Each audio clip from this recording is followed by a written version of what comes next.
Lotus Exige Sport 410 Quick Spin Review and Unobtainable Gem Previews an American Future. Hethel, England, you can get a measure of a car brand by the environment in which its products are built. The narrow, bumpy, headlined lanes of eastern England explain a lot about the way Lotus goes. The character of a company's chief speaks to the brand's intentions as well. Jean-Marc Gales has been portrayed unflatteringly as a bureaucrat bean counter, but his approach has been to strip weight and cost out of the product to the benefit of performance on both track and bottom line, defining brand attributes that Chinese money can hopefully bring to a wider audience. He drives fast, thinks quickly and acts without hesitation. You sense he likes people who do the same, and the speed with which Autoblog posted the story announcing the new Exige Sport 410 is something he commented upon in flattering terms. Despite the fact that it'll never appear on American dealer lots, Gales made us very welcome at the factory to drive it. A quick update on where the Exige is at since it was last seen on American shores in 2011. Though it's still based around what's fundamentally the same extruded and bonded aluminum tub as every other Elise and Exige of the past 20 years, it's gained pounds, cylinders and performance to the point where it shows circuit pace that'll have 911 GT3 owners watching their mirrors. Since going from the 1.8-liter four-cylinder to the Evora-derived 3.5-liter supercharged V6, the Exige has evolved into a proper hot rod, some way removed from its dainty roots and punching harder with each iteration. And there have been a few.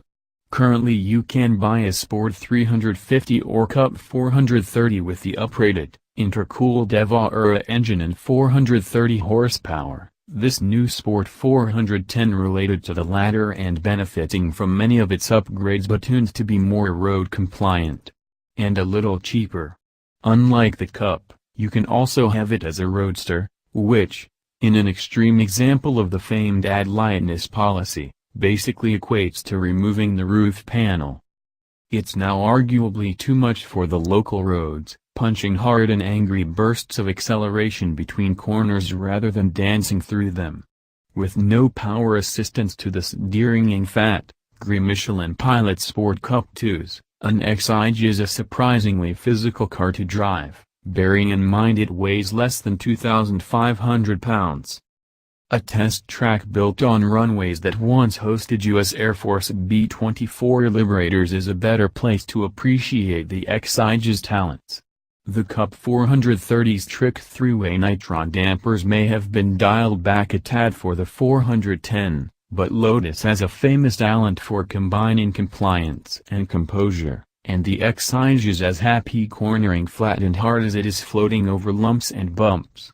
There's a meaningful 330 pounds of downforce at the 170 miles per hour top speed, every ounce of which is welcome at the butt-clenching 120 miles per hour windsaw corner into the long back straight. Suffice to say the Toyota engine shows a wilder side than is permitted in an Avalon or Highlander. The angry snarl through the optional titanium exhaust drowns out the shriek of the Edelbrock supercharger, the exposed gear linkage promoting gear changes into a fetishized exhibitionism of sorts. The gears are closely stacked too. Gales is unable to resist a dig at Porsche's long ratios.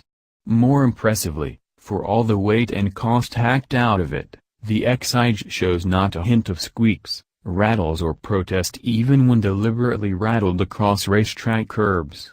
It's still no Cayman, but it feels better made than at any time in its 20-year history. Its character has changed though, the Exige carving chunks out of a circuit rather than making neat incisions, the previous precision now augmented with a degree of brute force.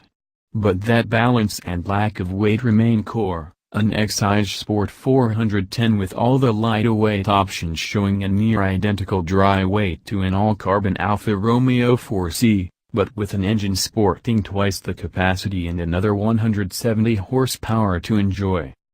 The contortions required to climb over those burly sills in proximity to your passenger are two reasons the old tub doesn't translate to American tastes. The regulations that the federalized EVA complies with, but the Exige and Exige do not, are the other. In previous conversation Gales has confirmed the eventual replacement for the existing Exige and Exige will have to be US compliant, and that inevitably means it'll be bigger and heavier. If that means it needs power steering, fatter tires, and more power, there's a danger the true spirit of Lotus will be lost in translation. The challenge he therefore faces is maintaining the purity that makes cars like the Exige so special while hitting global safety regulations and other benchmarks. Thankfully, a bean counter with a need for speed would seem to be the exact qualities Lotus requires in its boss.